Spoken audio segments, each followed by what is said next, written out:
Ini adalah cerita pendek berjudul Maaf, karya Yazir. Udara pagi Jakarta masih cukup bersih dan sejuk. Paru-paruku jadi gak harus bekerja keras saat memacu motor di aspal yang sedikit basah bekas hujan semalam. Biasanya, aku memang belum pakai helm ketika baru keluar rumah, biar bisa menikmati oksigen yang masih perawan. "Rehan jalan ya, Ma," kataku setengah teriak sambil membuka pagar. "Iya nak, hati-hati. Jangan ngebut ya," balas ibuku berteriak dari dapur. Hari itu, aku gak terburu-buru amat berangkat ke kampus. Aku bangun lebih awal, mungkin karena tidurnya juga masih sore. Gara-gara malas basa-basi di depan keluarga jauh yang lagi bertamu, aku putuskan masuk kamar dari jam 8. Konten mendaki gunung di kanal YouTube Virsa Besari dan Zawin jadi pengantar tidurku malam itu. Kupacu sepeda motor Matic keluaran 2015 ini dengan kecepatan kurang lebih 40 km per jam. Sebelum masuk kawasan yang mulai ditongkrong polisi, aku menepi sebentar untuk memakai masker penutup wajah dan helm. Aku kembali tancap gas.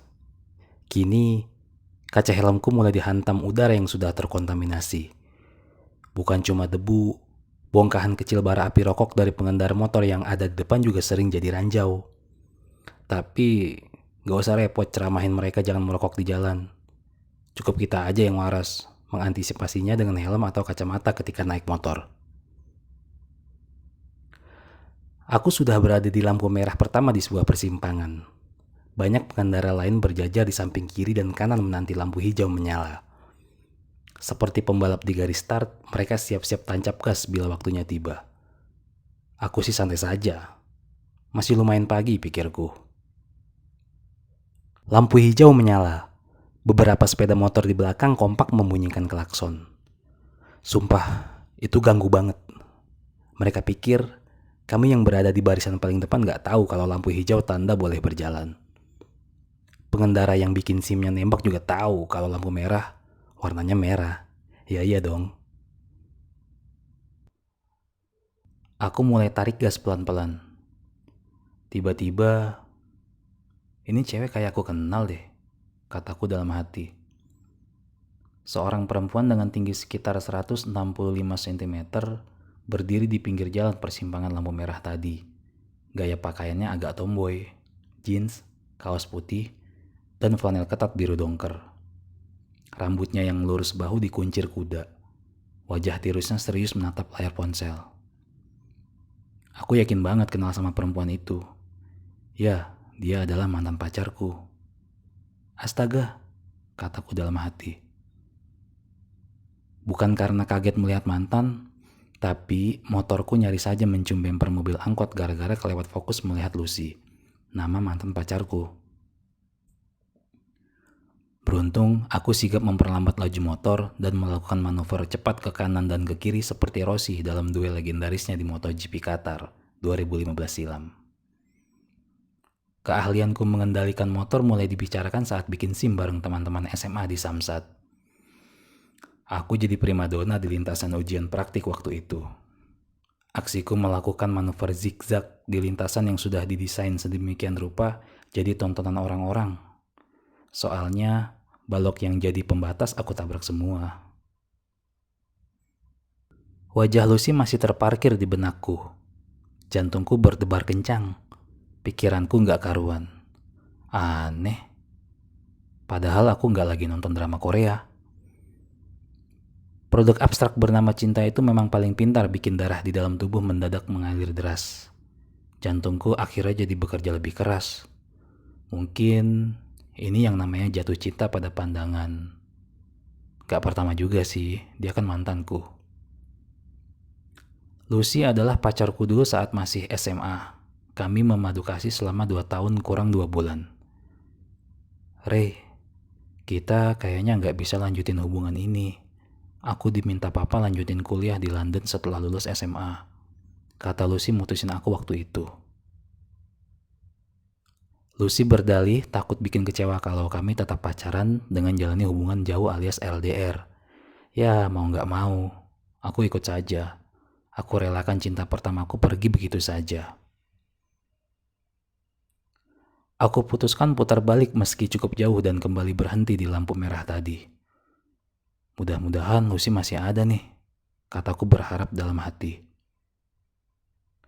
Aku harap-harap cemas saat berada di barisan ketiga lampu merah.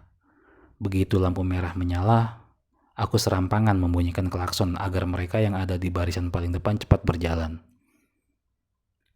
Ini orang lama banget sih jalannya. Udah tahu lampu hijau. Pasti bikin Sima nembak, kataku kesal dalam hati. Beruntung, Lucy masih pada posisi yang sama. Tapi kini dia mulai tampak cemas.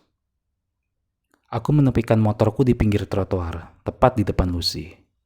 Kami berjarak sekitar 1,5 meter.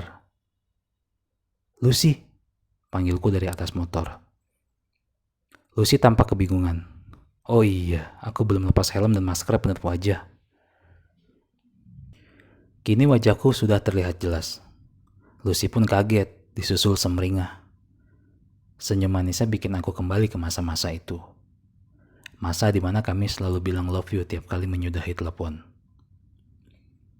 Gak seperti di film-film yang gerakannya dibikin slow motion untuk mempercantik adegan, Lucy berjalan biasa saja ke arahku.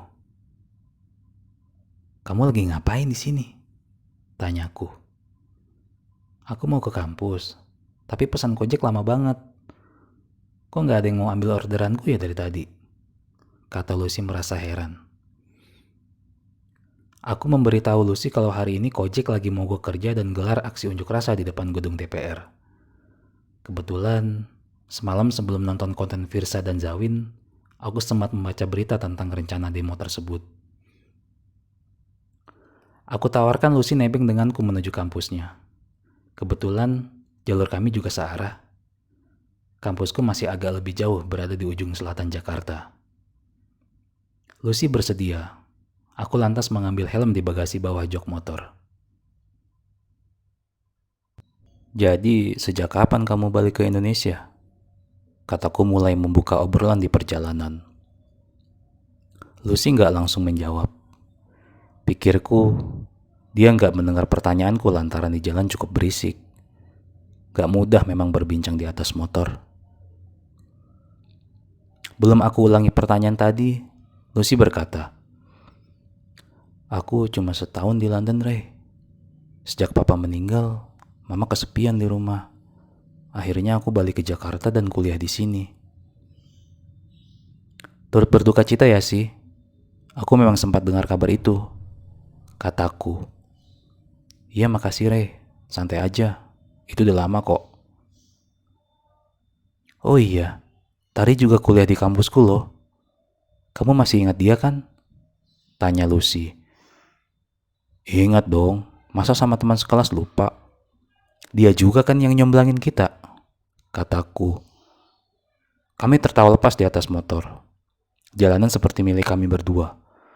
Pengendara lain cuma tiang-tiang lampu trotoar yang baru akan menyala di saat senja. Aku masih penasaran dengan bagian yang hilang selama 3 tahun setelah hubungan kami kandas. Aku ingin menerobos menyusuri waktu kembali ke 3 tahun lalu. Mengumpulkan puing-puing cerita dan menyusunnya lagi. Menganggap mantan pacarmu mati adalah obat paling ampuh untuk bisa melupakannya. Prinsip itu aku pakai saat Lucy menyudahi hubungan kami dulu. Terdengar jahat memang, tapi cara itu berhasil. Aku tetap bisa melanjutkan hidup setelah putus dari Lucy. Aku kuliah dan cukup berprestasi di kampus. Gara-gara nilai magangku memuaskan, aku bahkan sampai dilirik perusahaan asing dan akan dipinang setelah lulus nanti. Aku gak pernah kepoin Instagram Lucy sejak putus. Foto-foto kami berdua yang sudah dicetak juga aku bakar. Untuk pendengar kabarnya saja, aku gak mau. Tapi, aku gak bisa melarang Tari bicara saat dia mengabarkan papanya Lucy meninggal. Aku gak membenci Lucy. Aku cuma memindahkan rasa cinta itu ke dalam laci di hatiku di sudut paling jauh. Tapi setelah pertemuan di persimpangan tadi, laci itu terbuka sendiri. Rasa cinta itu aku biarkan bersemi lagi. Setahun di London lumayan lama juga ya. Ada cerita apa aja di sana? Tanyaku. Lucy seperti tak tertarik mendengar pertanyaan itu. Sambil menempak pundakku, dia berkata, "Ceritanya panjang, Re. Nanti kita tukeran nomor ya. Kita janjian di lain waktu. Aku mau cerita banyak." "Siap," kataku semangat. "Aku minta maaf ya, Re," kata Lucy. "Maaf karena apa?" Tanyaku. Enggak kok. Aku mau minta maaf aja," kata Lucy seperti merahasiakan sesuatu. Jarum jam menunjukkan tepat pukul 8 malam. Suasana cukup sunyi. Hanya terdengar mesin AC yang menderu dan langkah kaki di luar ruangan. Tari masih setia mendengar ceritaku sejak 1 jam lalu. Sesekali, dia menyeka air matanya yang membasahi pipi. Aku, Tari, dan orang-orang yang sayang pada Lucy harus ikhlas atas kepergiannya. Tuhan lebih mencintai Lucy. Lucy jadi korban kecelakaan saat aku bonceng menuju kampusnya. Sekitar 20 meter dari kampus Lucy, mobil truk dari arah berlawanan hilang kendali, lalu menabrak kami. Aku masih ingat Lucy berteriak ketika badan truk dari lempengan-lempengan besi itu menghantam motorku. Itu suara terakhir Lucy yang kudengar. Aku baru siuman setelah 7 hari berjuang hidup di ruang ICU. Sementara Lucy nggak selamat usai 3 hari koma.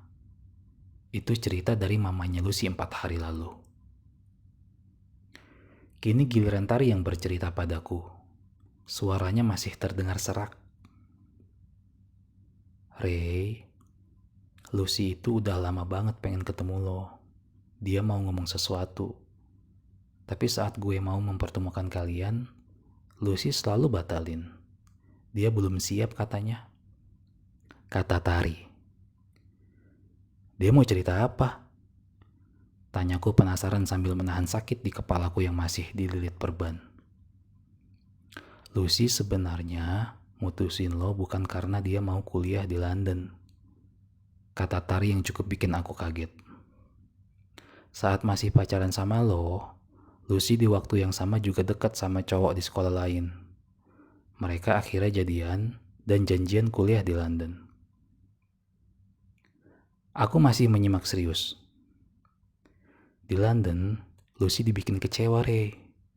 Dia mergokin cowoknya, selingkuh sama bule di apartemennya." Menurut Tari, kuliah Lucy hancur berantakan setelah peristiwa di apartemen itu. Sang ayah yang menaruh harapan besar pada Lucy kena serangan jantung dan meninggal dunia. "Ray, lo dan papanya adalah 2 orang yang paling dibikin kecewa oleh Lucy. Gak sempat minta maaf ke papanya, makanya dia mau banget ketemu lo untuk minta maaf secara langsung," kata Tari. Tuhan memang sayang banget sama Lucy. Sebelum pergi ke pangkuannya, dia membuat skenario indah tentang pertemuan di persimpangan lampu merah itu. Lucy mendapatkan kesempatannya untuk minta maaf. Tapi percayalah, sebelum kamu minta maaf, Tuhan juga sudah membuka hatiku untuk memaafkanmu. Selamat jalan, Lucy. Love you.